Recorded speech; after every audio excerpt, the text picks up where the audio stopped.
Hello everyone. Today we're going to be taking a look at this beautiful 2012 Jaguar XF, and today's review has taken place at Innishowen Motors, Kia and Nissan, situated just outside Letterkenny town in County Donegal. For all contact information in regards to this dealership, please see the description box below. And in today's review we're going to be looking at the interior of the car. I'll explain how all the features work. We'll start up, look at the engine, go over performance data and take a look around the exterior. First little feature I want to show you is the same one you find in the Range Rover Evoque, which some of you may remember I reviewed a few months ago. Press this button here in the key fob and it turns on the big xenon projector headlamps. Press it again just to turn them off. It also has a very similar key fob to what you would find in pretty much any Land Rover or Range Rover these days.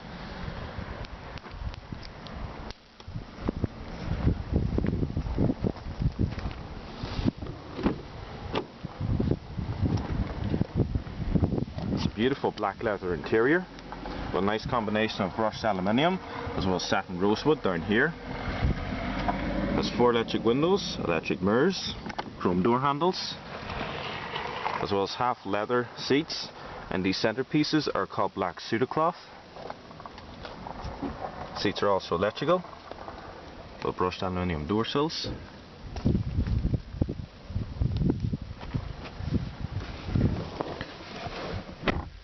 Black leather also continues up in the dash, and the satin rosewood can be found throughout the door panels as well as in the center console, also with a nice combination of knurled brushed aluminium. So as long as you have the key fob within range of the car, it's a completely keyless system, you can start it.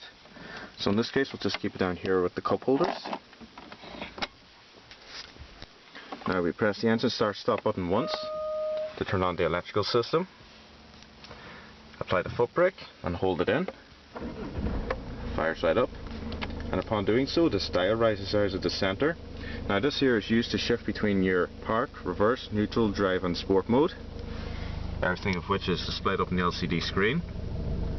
This car also has parking sensors, so once you have reverse engaged the wee map comes up, and when you become in range of any obstacles, coloured arrows start flashing back here, coloured sensors. And then when you put it in sport mode, you actually have to turn the wheel a bit tighter. So you actually have to push down the wheel and turn it. And when it's in sport mode, you can shift manually using the paddle shifters situated in the back of the steering wheel. And I'll just demonstrate something. When you tug on one of the paddles, the gears come up here. Now it's an 8-speed automatic transmission, and you can just shift manually there. So we'll just put it back in park.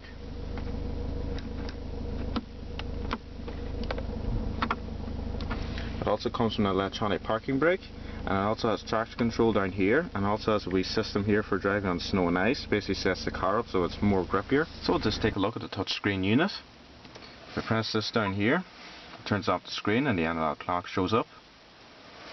Just press menu, bring it all back again. So you got your setup, audio settings and iPod connectivity.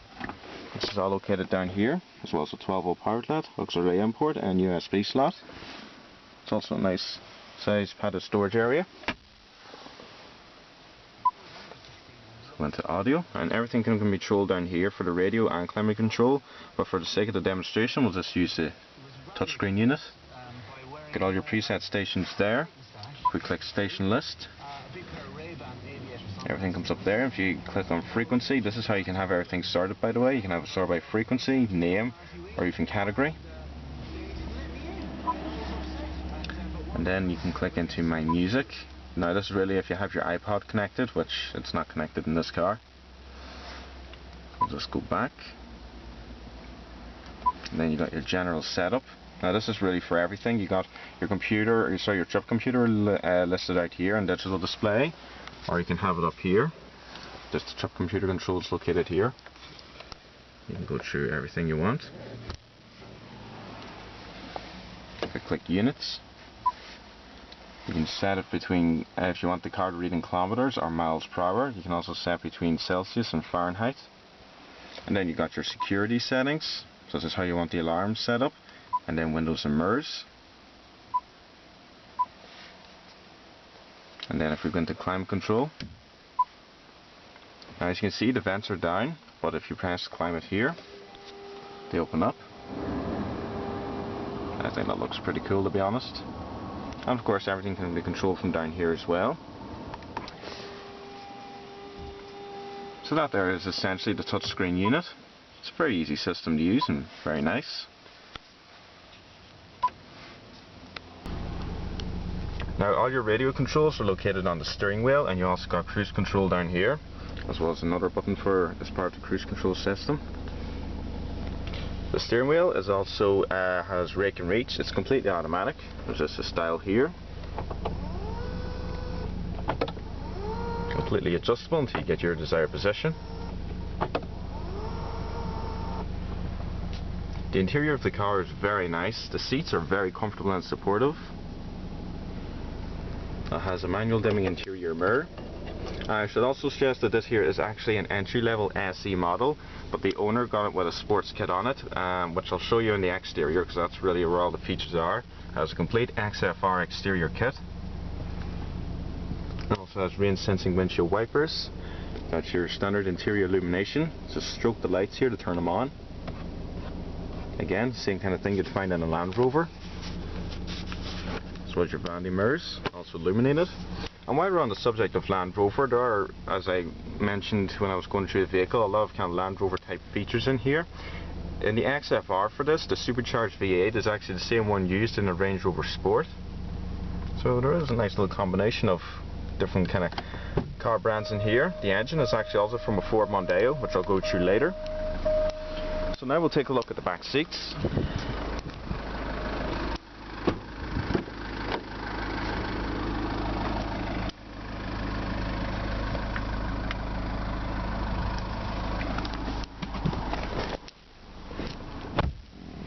As you can clearly see, the legroom back here is very good. Headroom is quite good as well, so it is quite spacious and comfortable.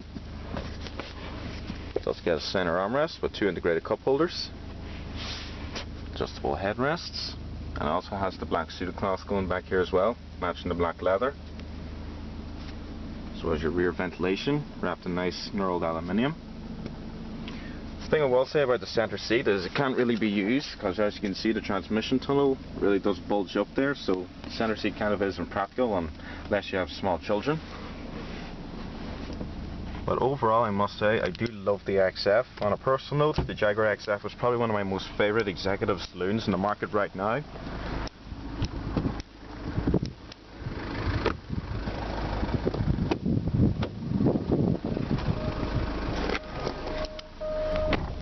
Also has a very nice center console. Got a storage area here, as well as your cigarette lighter. And also down here, it's got 2 cup holders with brushed aluminium.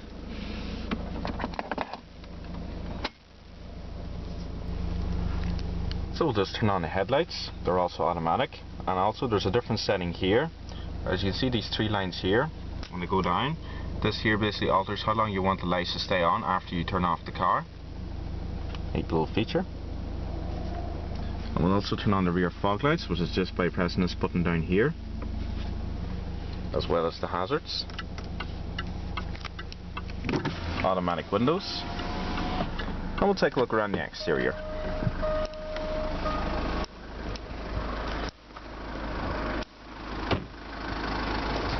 The exterior colour is known as Polaris White. Now, as I mentioned, the previous owner had this car with the optional XFR body kit, as you'll see when we go around the entire vehicle. It also has these 20-inch Hydra 5 twin-spoke alloy wheels, painted silver brake calipers. It's also got LED indicators integrated into the side wing mirrors.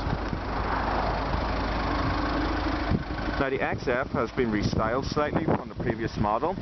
Apparently the previous car had the light bulb here kind of bulging into the bonnet line, and people found that unattractive, so Jaguar had a restyle for it. Now I think it looks a lot nicer. It's got bi-xenon projector headlamps, as well as this lovely LED accenting. And the LEDs might actually be flickering, that there is just a trick of the camera. It's also got headlamp washers, as well as a nice chrome lip down here. Large chrome Jaguar grille. Beautiful looking car.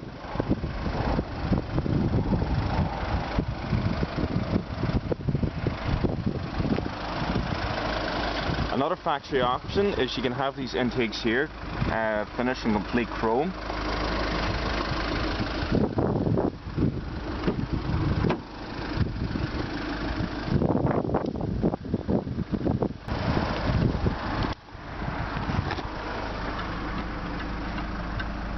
To release the glove box, just press this chrome button.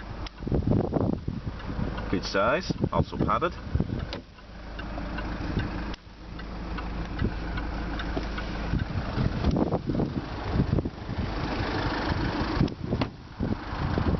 It's also got the antenna on the roof for the radio.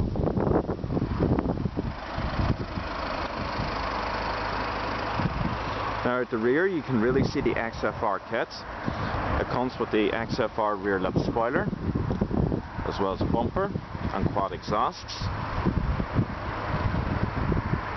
as well as your rear parking sensors and rear diffuser style bumper. Now there are three ways of opening the boot. There's a button in the interior of the car, which I'll show you when we go back in. There's also a button on the key fob, or you can just open it manually from here. The boot space is very big.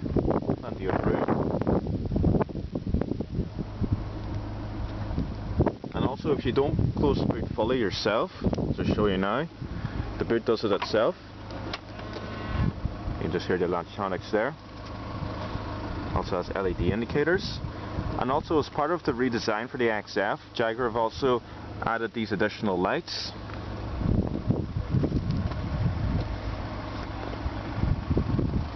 Beautiful looking car. XFR kit really looks nice on it, as do the 20-inch Hydra alloy wheels. It's also got chrome accenting going around the perimeter of the windows. Now if you get this XF with the what Jaguar call the black pack, they basically take all the chrome and put a nice black gloss or matte paint finish on it, just to make the car kind of look a bit more discreet and kind of cool. And as I was saying, the boot release is just located down here.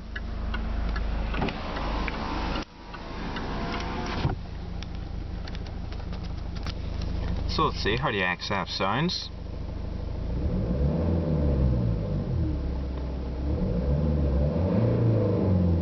That's about 3,500 RPM.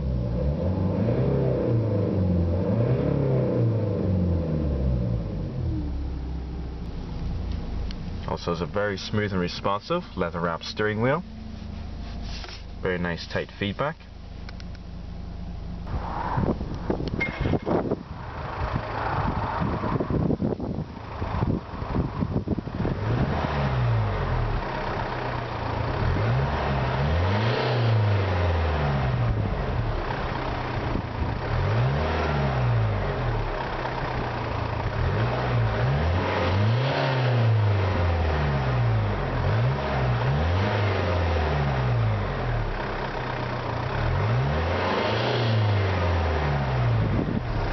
The bonnet release is located down in the passenger side footwell. The engine is a 2.2 litre diesel from Ford. It produces 197 brake horsepower with a top speed of 140 miles per hour. It also produces 332 torques and can average about 52 miles to the gallon. It also does 0 to 60 in 8 seconds flat. It also has hydraulic support bars for the bonnet itself.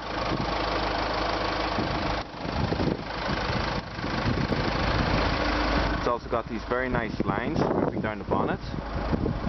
It's blend very nicely into the front grille. So we'll just finish up the review now. One thing I should also mention, in addition to the 2 litre diesel engine, it also has economy mode here.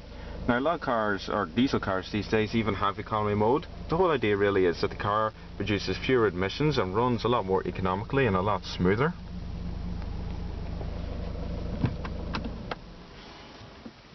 Overall, I love the XF. As I said, this is probably my favourite executive saloon in the world right now. I love the way everything is laid out. I like the way the interior is simple yet functional. It's not overpacked with technology like, let's say, some of its German rivals, where it just has computers and controls all over the place. It's very easy to use. It's also a very comfortable car. The seats are very nice. Even this entry-level SE is a lovely car.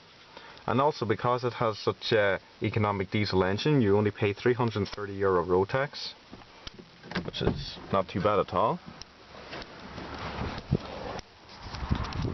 And then there's the exterior styling itself. Looks fantastic, no doubt about that. I especially love these redesigned headlamps as well. Look a lot better than the previous ones. So if I was buying an executive 4-door saloon today, definitely be the Jaguar XF. Well everyone, I hope you enjoyed this full review of the 2012 Jaguar XF. Please remember to rate, comment and subscribe, and please stay tuned. There'll be plenty more videos to come. Thanks for watching everyone.